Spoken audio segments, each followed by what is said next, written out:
오늘 우리가 본문으로 하고 있는 요한복음 5장 18절에서 23절, 그리고 빌립보서 2장 5절에서 11절, 그리고 히브리서 1장 1절에서 4절 통하여 공통적으로 주인공으로 나타나는 분 딱 한 분 있습니다. 그게 누구냐면 바로 예수 그리스도에 대한 설명입니다.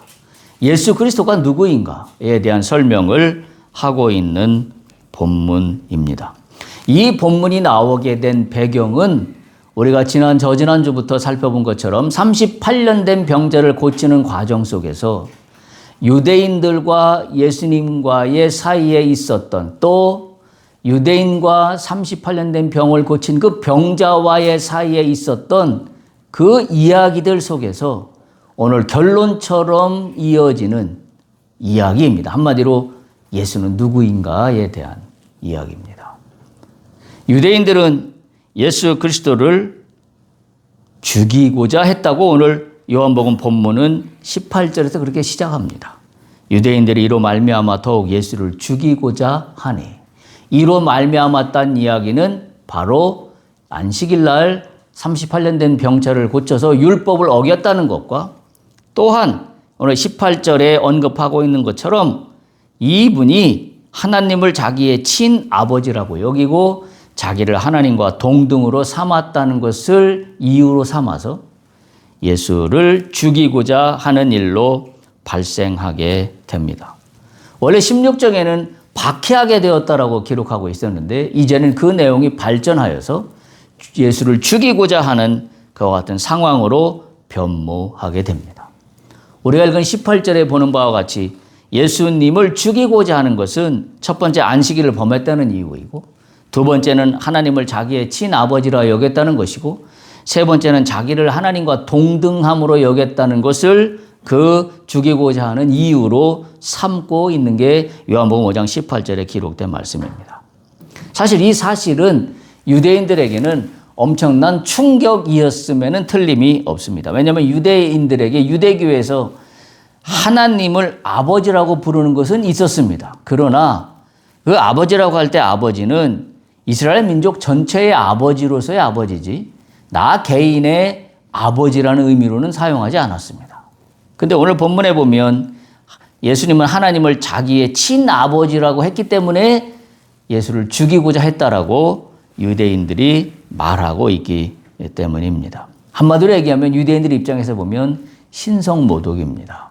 그러니 더욱 박해했던 상황에서 발전하여서 죽이고자 하는 상황으로 갈 수밖에 없었던 이들의 율법적 차원에서 바라본 결과입니다. 그렇다면 우리가 관심을 가져야 되는 것은 예수님은 정말 하나님과 동등하신 분인가? 우리가 여러 종교적인 관점에서 이해를 할 때 예수 그리스도를 하나님의 아들로 이해하는 것은 당연하게 여깁니다. 그런데 거기서 실상 발전해 가지 못하고 있는 것이 또한 현실입니다. 그리스도인 사이에서도 예수님은 과연 하나님과 동등한가라는 것에서는 정확한 신학적인 배경과 논리를 가지고 있지 못합니다. 그저 들은 이야기뿐입니다. 그래서 오늘 본문이 중요한 것은 요한복음에서 얘기하고 있는 기독론이라는 관점에서 봤을 때의 중요한 본문입니다. 우리가 기독론이라 하면 예수 그리스도를 중심으로 한 이 구원의 여러 가지 이야기를 하고 있는 것이 이 기독론입니다. 그래서 기독론이라는 관점에서는 예수 그리스도를 빼고는 이야기할 수 없는 부분이 이 기독론입니다. 그런 면에서 우리가 지금 믿고 있는 이 기독교에서 기독론만큼 중요한 것도 또한 없다고 얘기할 수 있습니다. 왜? 기독론의 주제가 예수 그리스도이기 때문입니다. 그래서 오늘 본문의 말씀을 통해서 예수 그리스도가 누구인가? 다른 말로 표현하면 정말 유대인들이 이들이 신성모독이라고 얘기하면서 예수님을 죽이고자 했던 그 모체, 다시 말하면 예수 그리스도가 정말 하나님과 동등한가? 라는 문제에 대해서 우리가 함께 말씀을 나누도록 합니다. 유대인들은 오늘 본문에 보는 것과 같이 살인 음모를 꾸밉니다. 죽이고자 했다고 했어요. 안식일의 문제가 그랬죠. 안식일에 병자를 고쳤다는 것은 예수님은 의도적이셨습니다. 예수님이 우연히 하다 보니 안식일 날 38년 된 병자를 고쳤다고 보여지지 않습니다. 왜냐하면 지난번에도 말씀드렸지만 안식일의 주인이 누구인가, 안식일의 본질이 무엇인가를 예수님은 역설적으로 유대인들에게 이야기하고 싶으셨던 것입니다. 그래서 안식일이라는 율법적 차원에서의 안식일이 아니라 안식일은 진정한 해방인 것을 예수님은 알려주십니다. 바로 그 해방이라는 것은 기독교 기독론의 핵심입니다. 해방이라는 말은 다른 말로 표현하면 자유입니다. 우리는 믿음 안에서 자유합니다. 그런데 유대인들은 믿음 안에서 자유롭지 못합니다. 그들을 자유롭지 못하게 하는 근본적인 원인은 우리가 알다시피 율법입니다. 따라서 그들은 엄밀히 말해서 하나님을 믿는가? 율법을 믿는가? 라고 따져보기 시작한다면 그들의 속살은 율법을 믿는 겁니다. 하나님을 믿는다라고 이야기하기 어려운 것은 하나님은 인간을 사랑하셨다 그랬어요. 하나님이 인간을 사랑하셨는데 인간을 속박해요? 인간에게 자유를 뺏어가요? 말이 안 되잖아요. 하나님이 사랑하사, 세상을 사랑하사 독생자를 주셨다고 우리가 잘 아는 요한복음 3장 16절에 기록되어 있는 말씀을 우리가 아는데 하나님은 모체가 사랑이신데 유대인들은 그 사랑의 본질을 접근하기보다는 율법에 집착하고 있는 모습을 볼 때에 예수님이 안식일 날 38년 된 병자를 고쳤다는 것은 그런 면에서 어마어마한 영적인 의미가 있는 겁니다. 다시 말하면 너희는 무엇을 믿고 있는가? 율법 조문에 너희가 만들어 온 조문에 쓰여진 것이 중요한 건가? 아니면 본질이 무엇인가? 하나님이 누구신가를 아는 것이 더 중요한가? 라는 것에 대한 도전을 하고 계신 것이 안식일 날 38년 된 병자를 고친 목적이기도 합니다. 또한 이들이 죽이고자 한 이유는 말씀드린 것처럼 하나님과 동등하다고 여기고 있는 건데요. 유대교에 의하면 있을 수 없는 일이죠. 하나님은 오직 유일하신 분 한 분뿐인데 하나님과 동등하신 그 어떤 사람이 또 있다? 이거는 있을 수 없는 일이고 이해할 수 없는 일입니다. 그래서 여기에 삼위일체의 오묘한 우리가 다 이해할 수 없는 그 어마어마한 진리가 여기에 포함되어 있는 겁니다. 하나님은 한 분이신 게 분명합니다. 그러나 하나님은 또한 삼위에 계십니다. 성부 하나님, 성자 하나님, 성령 하나님. 삼위의 하나님이시고 그 삼위의 하나님으로 말미암아 온전한 하나님 한 분이시라는 사실을 우리는 이미 배워서 알고 있는 사실입니다. 사실 이 부분이 세상 사람들로는 이해하기 어려운 이야기고 또한 그것을 과학적으로 따진다 그러면 전혀 이해할 수 없는 부분이기도 합니다. 그런 면에서 오직 한 분 하나님밖에 없다고 여기는 유대인들 입장에서는 신성모독인 것이 틀림없는 사실입니다. 여기에 대해서 예수님이 오늘 말씀하십니다. 내가 왜 하나님과 동등할 수밖에 없는가라는 것에 대한 이야기를 짧게 하시는데 19절을 보면 아들은 아버지가 하시는 일을 그대로 행한다 라고 첫 번째 이유를 들고요. 두 번째 21절에 보면 아들은 아버지로부터 생명을 주는 권세를 받았다. 살린다라는 말씀이 21절에 있어요. 21절을 보시면 이렇게 기록되어 있죠. 아버지께서 죽은 자들을 일으켜 살리신 같이 아들도 자기가 원하는 자들을 살리느니라. 아들도 자기가 원하는 자들을 살리느니라. 생명을 주신다라는 말씀으로 이해가 됩니다. 또한 22절에 보면 아들은 다시 말하면 예수님은 심판의 권세도 받았습니다. 그리고 23절에 보면 아들을 공경하는 것이 아버지를 공경하는 것이다 라고 하나님과 아들은 동등하다, 하나다 라는 말씀을 하고 있는 것이죠. 따라서 오늘 제가 말씀드리고자 하는 본문의 이 말씀의 내용은 바로 예수님은 곧 하나님이다. 예수님은 곧 하나님인데 그 이유와 증거와 그 의미가 무엇인지를 오늘 우리가 다루는 요한복음과 그리고 빌립보서와 히브리서의 말씀을 통해서 정확히 알 수 있기를 바랍니다. 막연히 예수님은 하나님이라고 이해하는 것에서 한 차원 나가서 나는 왜 예수님이 하나님이라고 말할 수 있는가라는 것에 대한 정리가 오늘 말씀을 통하여 분명하고도 확실하게 인식되고 정의될 수 있기를 기대합니다. 우리가 이미 아는 바와 같이 요한복음 전체의 핵심 주제와 오늘 본문 요한복음 5장 18절에서 23절은 정확하게 연결되고 하나로 매칭이 되고 있습니다. 요한복음 1장 1절에 우리가 알다시피 이렇게 시작했잖아요. 태초에 말씀이 계셨다. 말씀이 하나님과 함께 계셨다. 근데 그 말씀은 하나님이셨다. 그런데 그 하나님이, 그 말씀이 육신이 되어 우리 가운데 거하셨다. 이게 요한복음 1장에 흘러가고 있는 중요한 맥락으로부터 지금 오늘의 말씀으로 이어지고 있는 겁니다. 따라서 태초에부터 계셨던 말씀, 그 말씀은 하나님이셨는데 그 하나님이 곧 육신을 입어서 이 땅에 오신 예수 그리스도다.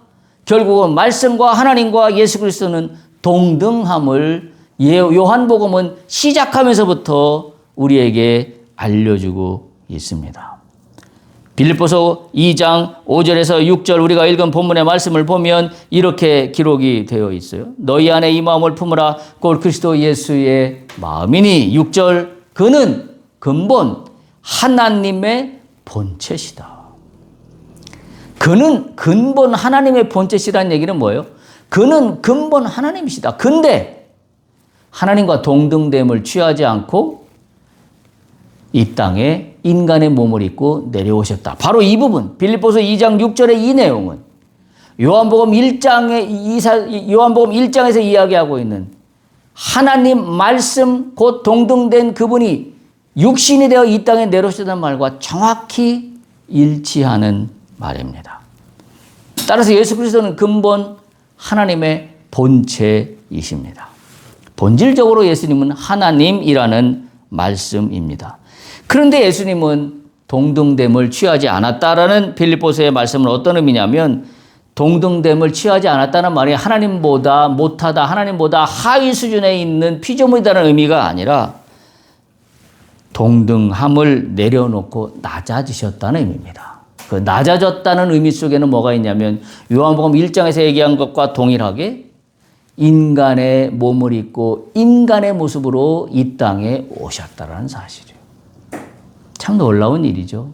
그래서 인간의 몸으로 태어나시고 인간의 몸의 성장 과정을 그대로 겪으시고 그리고 인간이 갖고 있는 희도애락의 모든 감정을 다 가지시고 인간이 체험하는 것들을 다 체험하시고 그리고 어떻게 했어요? 인간을 대표해서 인간의 죄를 다 짊어지시는 역할을 감당하셨다는 것은 어찌 보면 동등했다라는 말로만으로도 표현하기 어려운 어마어마한 내용이 이 예수님의 인생과 예수님의 이 사역 가운데 그대로 드러나고 있는 겁니다.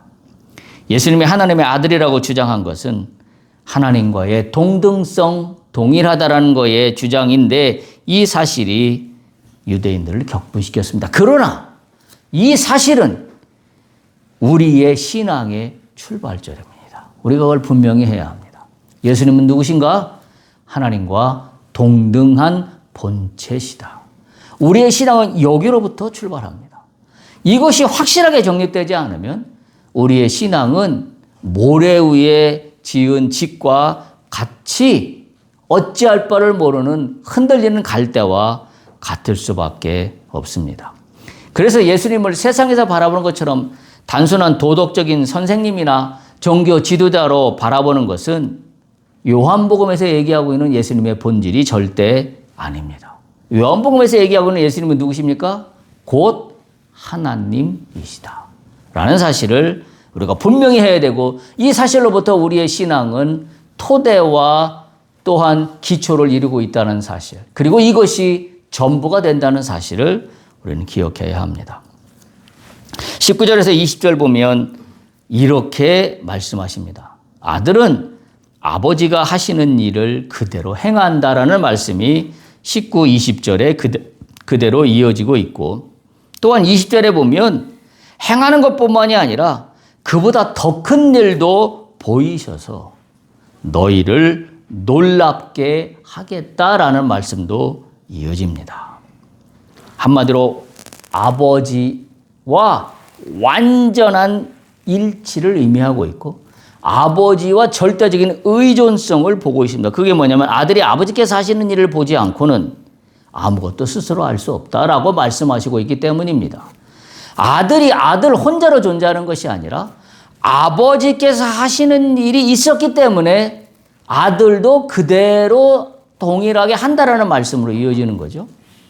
따라서 이 말씀은 아버지께서 하시는 일을 보지 않고는 아무것도 스스로 할 수 없다는 말은 아버지보다 못하다는 의미가 아니라 아버지와 완전한 일치를 이해하고 있습니다. 다른 말로 표현하면 아버지의 뜻과 손끝만큼도 다른 뜻으로 행하고 존재하지 않는다라는 사실입니다.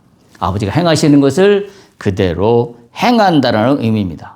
요한복음 10장 30절에 보면 이 사실을 더욱 명확히 합니다. 요한복음 10장 30절에 보면 이렇게 시작합니다. 나와 아버지는 하나이니라. 나와 아버지는 하나임이라. 존재의 일치이고 본질의 일치입니다. 단지 겉으로 드러난 하나님은 곧 예수님이다. 예수님이 곧 하나님이라는 사실만이 아니라 예수님이 갖고 있는 속성, 예수님이 갖고 있는 인격, 예수님이 갖고 있는 신격은 하나님의 속성, 하나님의 본질과 똑같다라는 사실을. 그래서 우리가 예수 그리스도를 믿는다는 것은 곧 하나님을 믿는 것이요. 그러나 예수 그리스도를 통하지 않고는 하나님을 믿을 수 없습니다. 왜요? 예수님이 우리를 위하여 대신 죽었기 때문에 예수를 통하지 않고는 하나님을 믿을 수 없습니다. 예수를 통하지 않고는 하나님을 믿는다는 말이 거짓말입니다. 왜? 하나님과 예수님은 동등하고 본체, 존재상 일치하고 있는데 우리가 예수를 믿지 않고는 하나님을 믿는다라고 이야기할 수 없습니다. 왜냐하면 그거는 뭘 부정하는 거냐면 만약에 그걸 믿지 않는다 그러면 뭘 부정하는 거냐면 예수 그리스도가 나를 위하여 십자가에 죽으셨기 때문에 내가 구원을 받았다는 사실을 부정하는 거예요. 그럼 나는 예수 그리스도라는 존재 없이 나 홀로 구원받은 거나 똑같은 이야기가 됩니다. 그래서 예수를 믿음으로 말미암아 하나님을 믿는다는 말은 정확한 진리이지만 하나님을 믿으니 예수를 믿지 않아도 된다는 말은 정확히 진리가 아닙니다. 지금 유대인들은 이 논리에서 벗어나고 있는 거예요. 이들은 예수 그리스도를 통하여 하나님을 믿는다는 진리는 믿지 않습니다. 그런데 하나님을 믿는다고 합니다. 그러니까 이게 앞뒤가 안 맞는 거예요. 그들은 어떻게 구원받았습니까? 그 부분에 대해서 설명할 길이 없습니다. 그러니까 그들이 구원받은 존재를 이해하고 설명하지 못하니까 그들이 구원받았다는 것을 증명하려니 뭐만 하고 있어요? 율법적인 행위만 하고 있는 겁니다.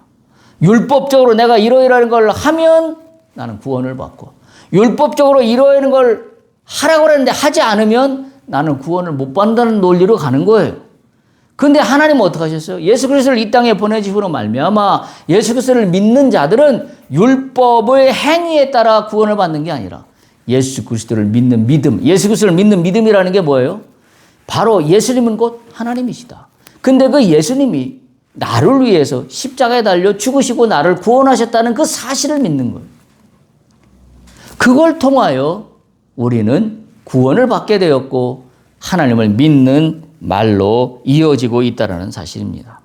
그래서 아버지께서 아들을 사랑하사 자기가 행하시는 것을 다 아들에게 보이시더라고 20절에 기록하고 있습니다. 아버지가 아들을 사랑하사 모든 것을 보이십니다.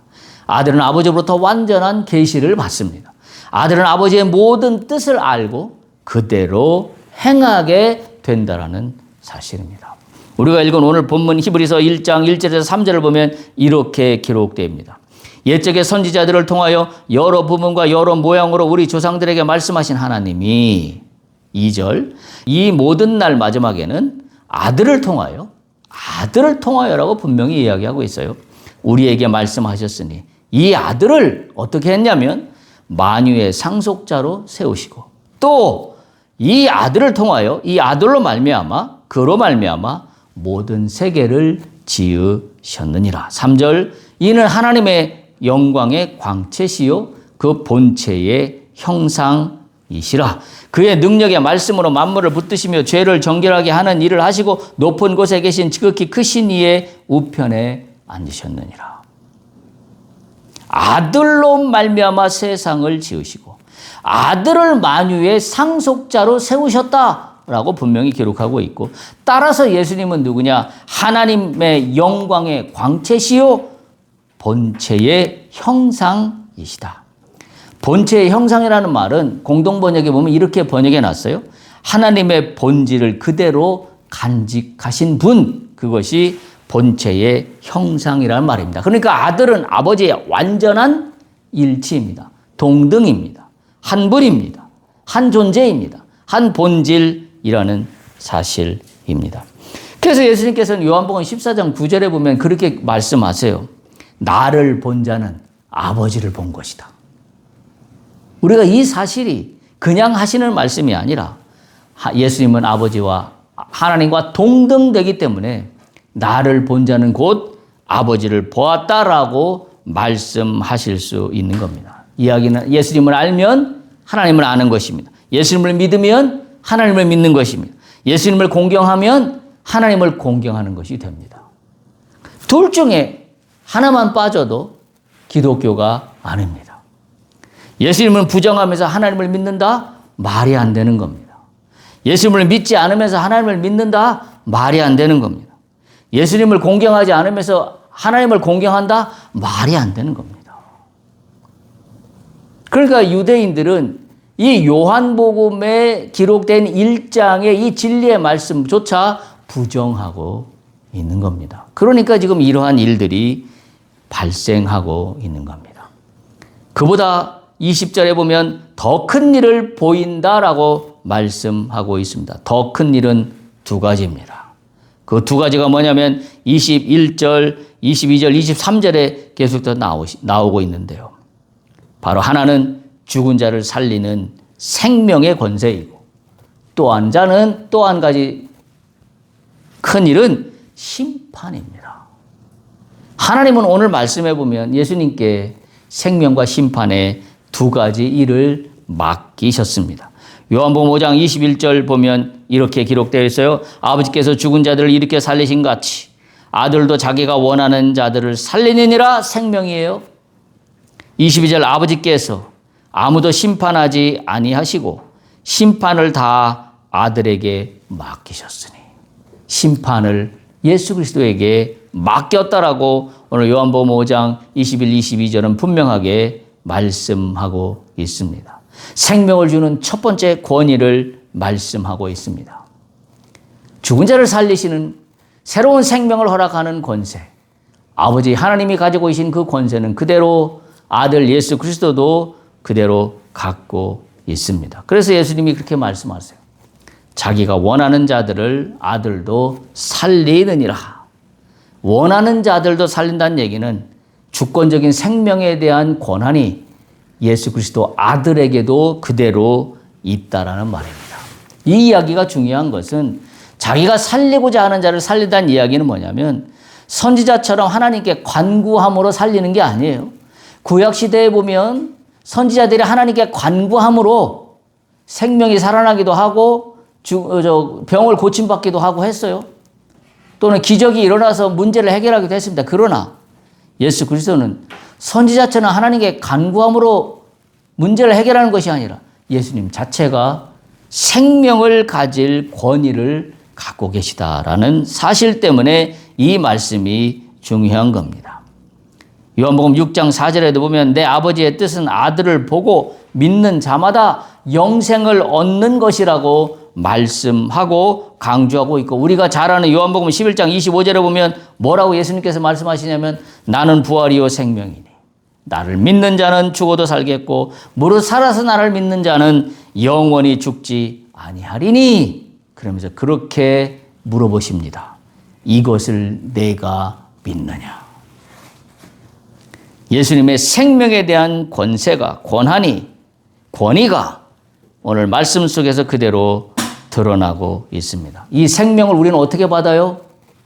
말씀드린 것처럼 예수를 믿는 믿음으로 받습니다.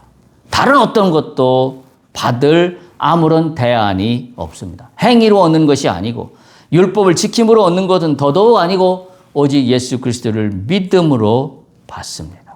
이것이 우리의 소망의 근거입니다. 여러분의 소망의 근거를 어디에 두고 있습니까? 여러분의 소망의 근거를 우리가 하고 있는, 우리가 이루고자 하는 그 어떤 육신적인 목적에만 두고 있다면 참으로 안타까운 일입니다. 우리의 소망의 근거는 예수 그리스도입니다. 그래서 예수 그리스도를 믿어야 해요. 예수 그리스도를 영접해야 합니다. 예수 그리스도는 하나님과 동등되시니 나의 모든 것을 다 예수 그리스도에게 온전하게 집중하여도 하나도 손해볼 일이 전혀 없습니다. 그런데 우리의 현실은 어떠한가요? 우리가 이루고자 하는 목적이 항상 우선이고 거기에 집중하면서 이것을 이루기 위한 방법과 수단으로서 예수 그리스도를 끌어다 붙입니다. 반대로 되어야 됩니다. 예수 그리스도가 우리의 소망의 목적이요 근거입니다. 예수 그리스도의 소망의 근거가 있기 때문에 우리는 우리가 하는 일에 대한 소망의 근거를 여기다 갖다 붙일 수 있는 거예요. 근데 우리는 거꾸로입니다. 우리고자 하고자 하는 소망을 중심에 놓고 예수 그리스도를 여기에다 갖다 붙여서 이것을 이루어주는데 예수 그리스도가 도와달라고 합니다. 오늘부터 그걸 바꾸시기 바랍니다. 제자리로 갖다 놔야 돼요. 우리의 소망의 근거는 하나님과 동등되시는 예수 그리스도 그분입니다. 그분이 우리의 소망입니다. 이것이 우리의 소망의 근거입니다.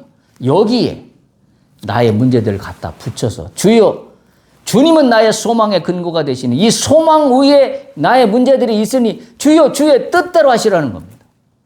우리가 주의 소망의 근거를 둔다는 얘기는 주님의 뜻대로 하시라는 거예요. 근데 우리가 주제가 되면 어떻게 돼요? 내 소망을 여기에 두었사오니 주님이 나의 소망에 맞춰주십사 한다 그러면 뭐예요? 누구 뜻대로 하는 거예요? 내 뜻대로 하는 겁니다. 우리의 신앙의 오류는 여기에 있어요. 우리가 이 신앙의 오류를 잡아야 해요. 오늘 이후로 우리의 소망의 근거는 예수 그리스도입니다. 예수 그리스도의 뜻에 맞게 나의 하는 일과 나의 문제들을 주 앞에 맡기오니 주여 주의 뜻대로 이 소망에 이루어 주시옵소서. 우리가 그 소망으로 나가야 합니다.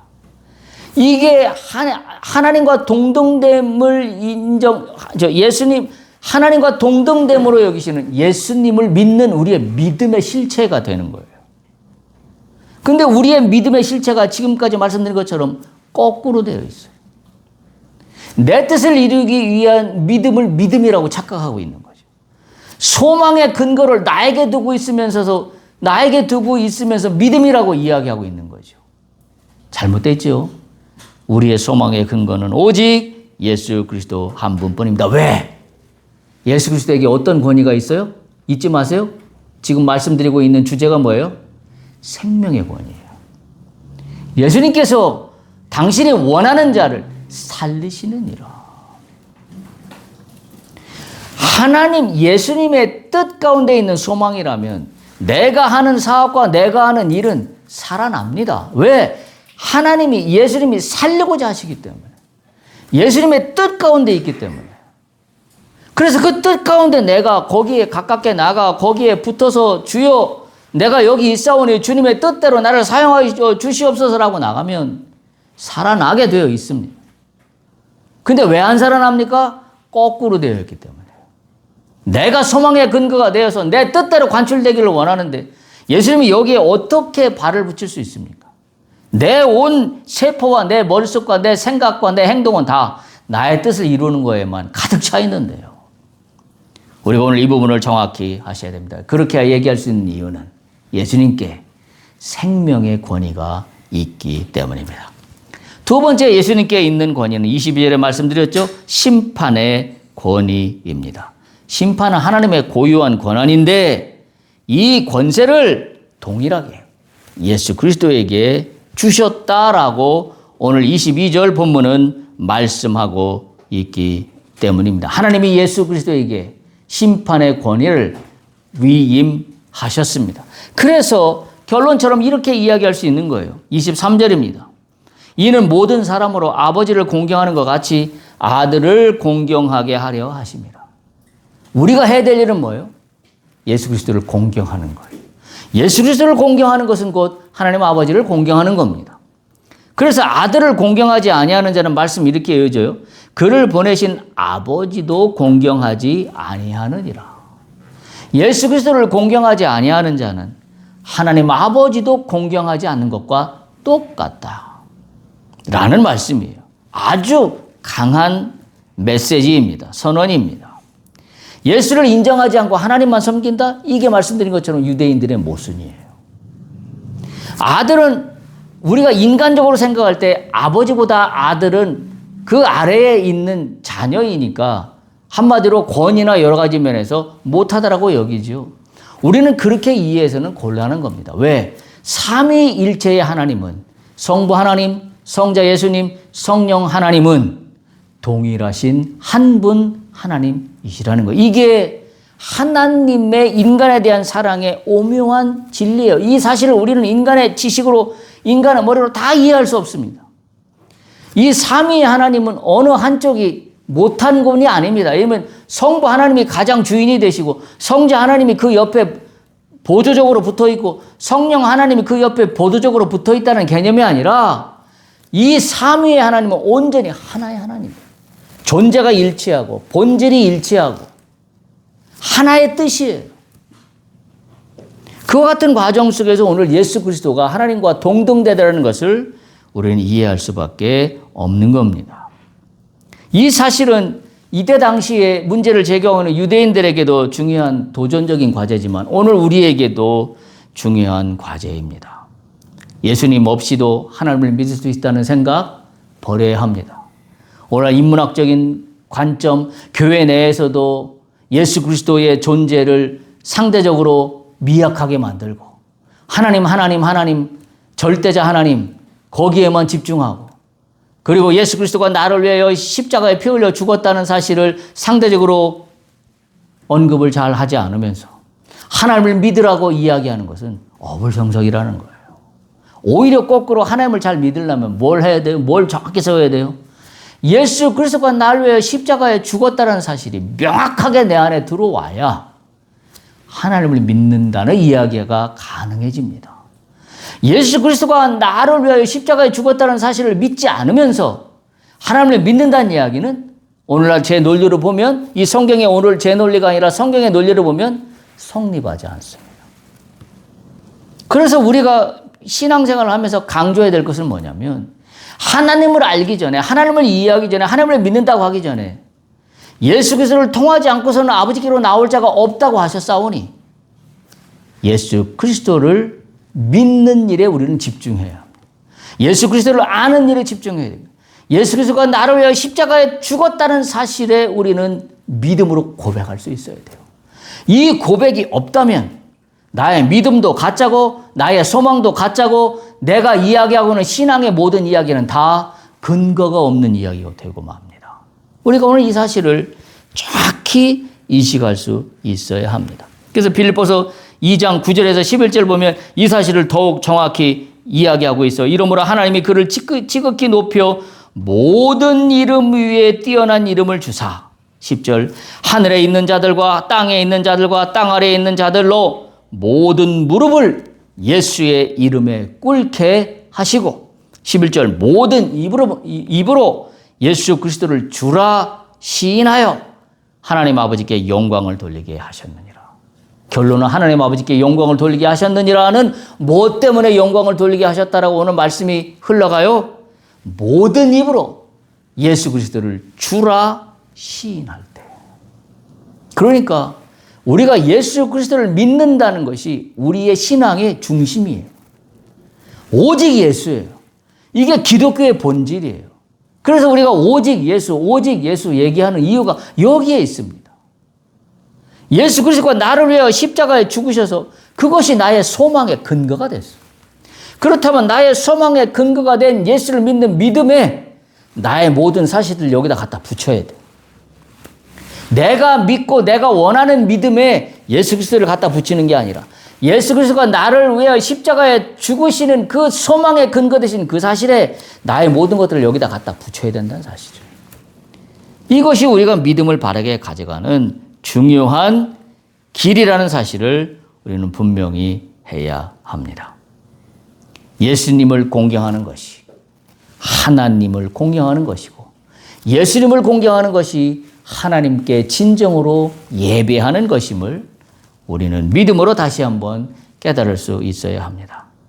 오늘 본문은 우리에게 이걸 알려주고 있습니다. 예수님은 하나님의 아들이시며 하나님과 동등하신 분입니다. 그런데 그 예수님 아들은 동등하다는 의미가 뭐냐면 아버지가 하시는 일을 그대로 하신다. 아버지가 하시는 일 중에 대표적인 두 가지가 뭐였어요? 생명을 살리는 일. 또 한 가지는 심판을 하시는 일. 이 모든 것을 다 예수님께 주셨다라는 사실을 오늘 본문은 우리에게 알려주고 있습니다. 따라서 우리에게 해야 될 실천적 신앙의 도전 과제가 있습니다. 첫 번째, 그건 우리 예수님을 제대로 알아야 합니다. 예수님을 제대로 안다는 얘기는 지식적으로 안다는 것이 아니라, 선생님의 좋은 말씀으로 아는 것이 아니라 영적인 체험으로 예수가 나를 위해 죽으신 나의 구세주이다는 사실을 정확히 알아야 합니다. 그때 우리는 예수님을 공경할 수 있어요. 오늘 요한복음 23절에서 얘기한 것처럼 예수님을 공경함이 없이는 하나님을 공경할 수 없다고 분명히 이야기하고 있어요. 예수님이 나를 위해 십자가에 죽으신 사실을 알아야 내가 예수님을 공경할 거 아닙니까? 좋은 도덕책에 쓰여있는 좋은 말씀으로 예수님을 공경한다는 것은 세상에서 이야기하는 공경의 방식입니다. 믿는 자들의 공경의 방식은 나를 구원하신 주님을 내가 공경한다는 말로 갈 때 우리는 비로소 주님의 말씀에 순종하게 됩니다. 주님의 말씀에 나의 인생의 토대를 세우게 된다는 사실이죠. 그리고 세 번째, 우리의 생명은 오직 예수 그리스도로부터 온다는 사실을 우리는 다시 한번 도전적으로 받아들이며 기억해야 합니다. 오늘 말씀에 의하면 예수님은 자기가 원하는 자들을 살린다라고 분명히 말씀하고 있기 때문입니다. 예수님은 하나님이십니다. 이 고백이 우리의 신학의 기초이자 우리의 신앙의 전부입니다. 우리는 이 고백 위에서 삽니다. 우리는 이 고백 위에서 구원을 받았고, 우리는 이 고백 위에 오늘의 나의 삶의 문제를 풀어갈 유일한 대안이 바로 여기에 있습니다. 어디에 있다고? 예수님은 곧 하나님이십니다. 생명을 주시며 심판도 하시며 그 모든 세계를 주장하시는 그 통치하심이 오직 주님께만 있습니다. 이 고백으로 우리가 나갈 때, 그때 우리는 비로소 예수를 나의 주로 고백하게 됩니다. 예수님은 나의 주인이십니다. 나의 전부가 되십니다. 이제 내 소망의 근거는 예수 그리스도 한 분뿐이니 이 소망의 근거에 나의 인생을 맡깁니다. 주여, 주님의 뜻대로 내 인생을 풀어 가시는 줄로 믿습니다. 주여, 나에게 함께하여 주옵소서. 내가 믿음으로 고백합니다. 이 고백이 우리 가운데 넘쳐나기를 간절히 축복합니다.